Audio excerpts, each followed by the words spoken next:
Now, how would you like to take this and turn it into this? Or take this into this? And you can. Hi, Marxmotorman here. Now remember, it's not the paint, it's the masking. So this video I'm going to show you some tips and techniques to hopefully obtain that perfect paint job. We're talking maybe double and triple color schemes, like my Patriot train up here. And if they don't turn out so perfect, well, I've got a few tricks up my sleeve to show you how to take care of those imperfections. So, that being said, let's get started, shall we? Okay, we're going to use this slope back tender as a base. Now I'm going to use the Santa Fe color scheme on this one, the most common being silver, red, and yellow. Now of course Santa Fe never made a tender like this, but one of the fun things about this hobby is you can design your own. So that's what I'm doing here. Now the coal and the steps I want to keep black. So I've already given them a coat of gloss black, and that's the first things we're going to mask. So on the edges of the coal, you can see there's a little edge right around here. Well, that's where the tape is going to go, right across there. And I really can't work this far away from the object, so I'm going to stop right now and put the tape on, and then we'll resume from there. Okay, here it is with the tape applied. No special tape here, just regular Scotch blue. But the important thing is you've got to get these edges really tight. You can use your thumbnail to get in those corners, or a screwdriver edge, whatever you prefer. Make sure everything is really up against the edges. We've got a detail right here in the corner. Okay, we're going to want to tuck that right in,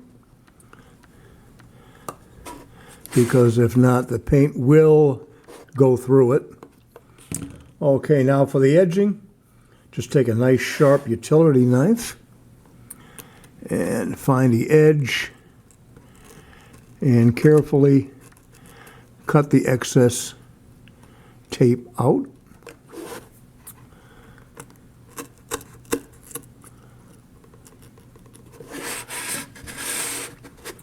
This is a little cumbersome for me working so far away from the piece, but I think you get the idea.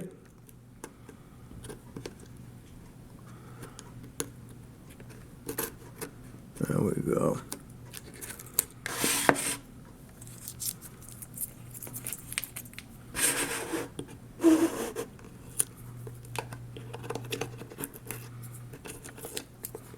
Okay. Now that takes care of the coal. Now, the next are the steps. What I do here is I take this piece of glass and I put the tape across it, and I cut out these little squares for the steps. I measured them. They're 5/16 of an inch square. So to save time, I've already cut these steps out, and we'll peel one off and apply it like so. Okay, and again, make sure they're completely lined up and all the edges are right up against the piece with no gaps sticking out. And for the sake of time, I'm just going to put these other 6 on there, and then we'll be ready for primer. Okay, the steps are done, and now, just like the coal load, I make sure all the edges are nice and tight. Make sure there's no gaps in there, so the paint will stay where it's supposed to. Do all four corners.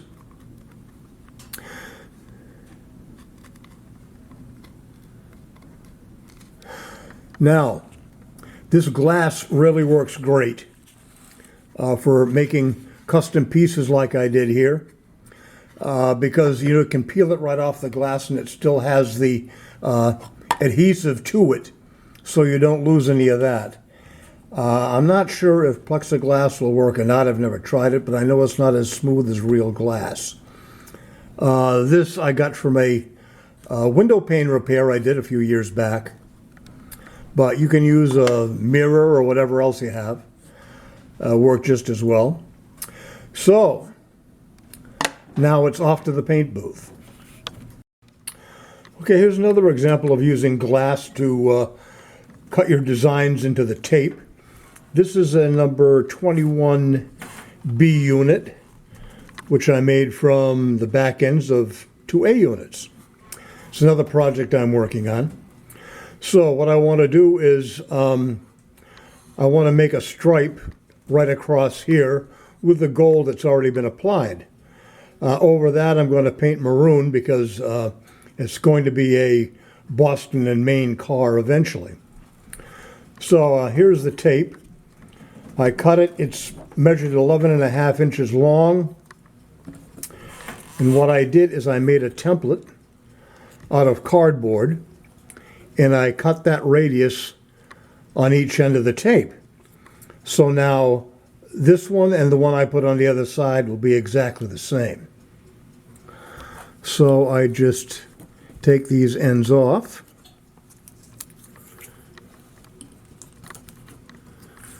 And there's a piece I'm going to use. Now what you have to do also is establish a center line with something this big.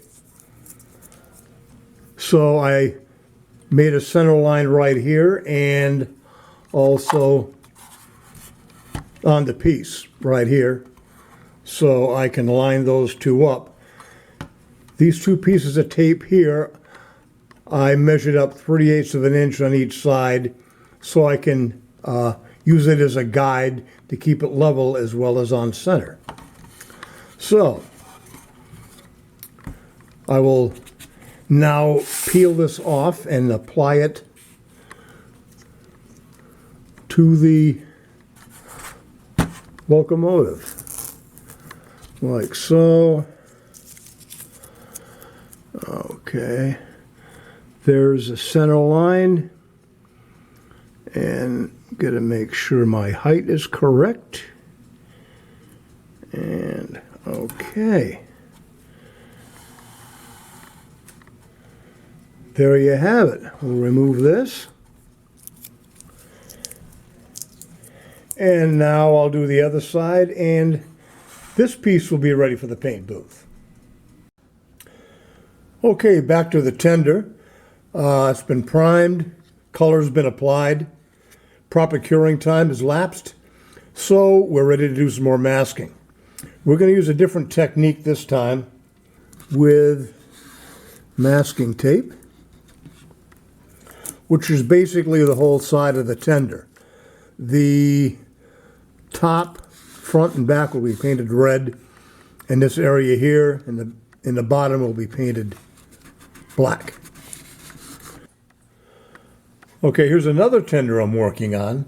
This one's going to be Boston and Maine. So the typical freight colors for that is white, blue, and black. So I've got the decal here, Boston and Maine, which is going to be going on this white background, and the rest of it is going to be either a medium or light blue with black on the base.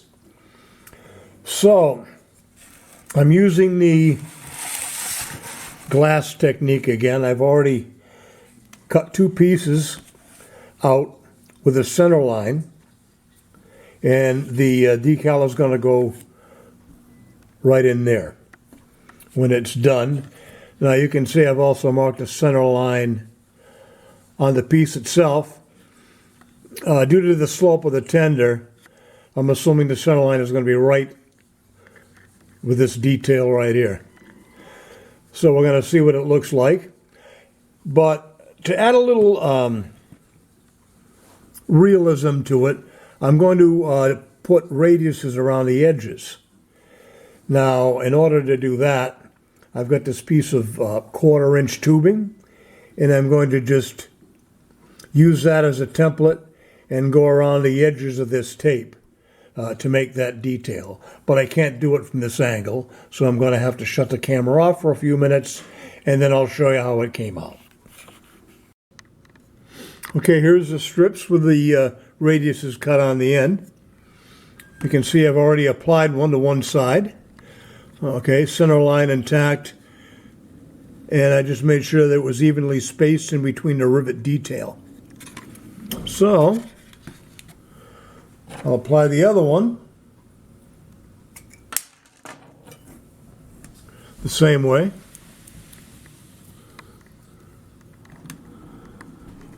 Center line matching, and then evenly spaced between the rivet details. And that's it. Now it's ready for the coating of blue.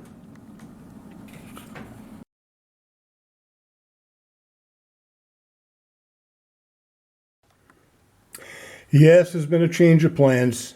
Once I applied the red, I didn't like the way it looked against the yellow, so I decided I'm going to paint it silver instead. Now I brushed down some red around the edges here just to reestablish the edge.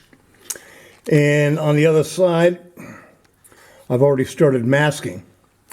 Now, these are the straight edges. I've got a radius right here. Now, I could just put a piece of tape over it and cut around it like I did before, but I'm going to show you a different way of handling this now. So, what we're going to do is we're going to actually cut the tape first and match the radius. Now, this looks to be about 5/16 of an inch radius. I just happen to have a dime here, which is a 5/8 diameter, and it seems to fit perfectly right around there. So we're going to use that as a template. And I've got my piece of glass here again. Place the dime on the tape. Go around it with a utility knife, like so. Cut the section off that you need, and we'll see how it fits.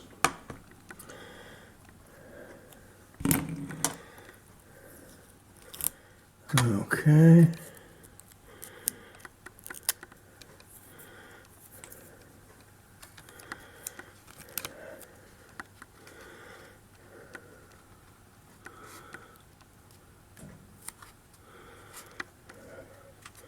How about that?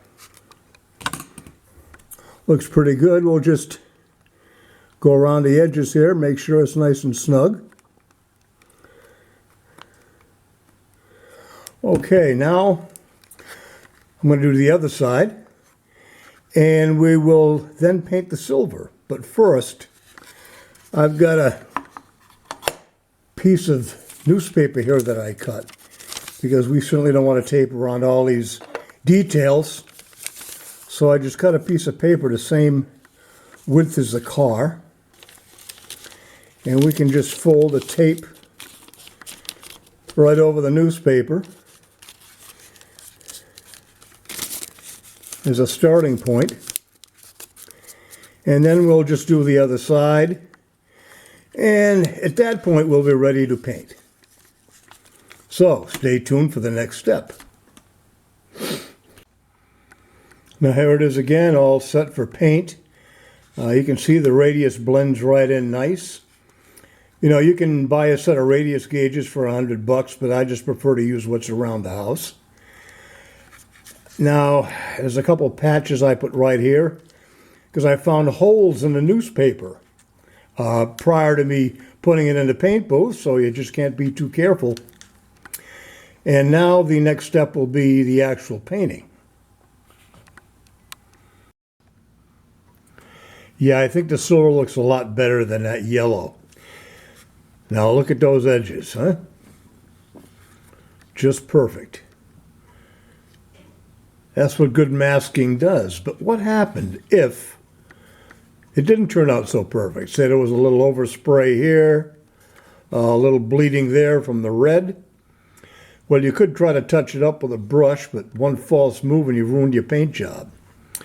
So, what I use is graphic tape right here. Now, don't get it mixed up with the pin stripping tape they use for automotive use. Okay, that's made out of plastic. It's not as pliable as this stuff, and it doesn't stick as well as far as I'm concerned. So it can go right along the edge like this.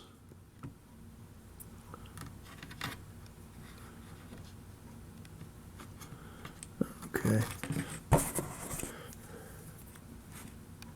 This is still a little difficult for me, working so far away from the piece, but we'll give it a shot. And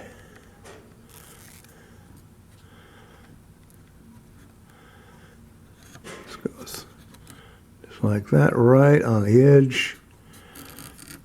And the good thing about this graphic tape is, see, it goes even right around that radius, just perfectly.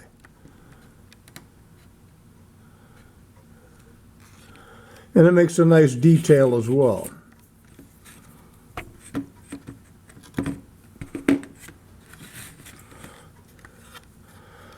So I'll just trim off these ends, and I'll paint the black, apply the decals, and you'll see the finished product.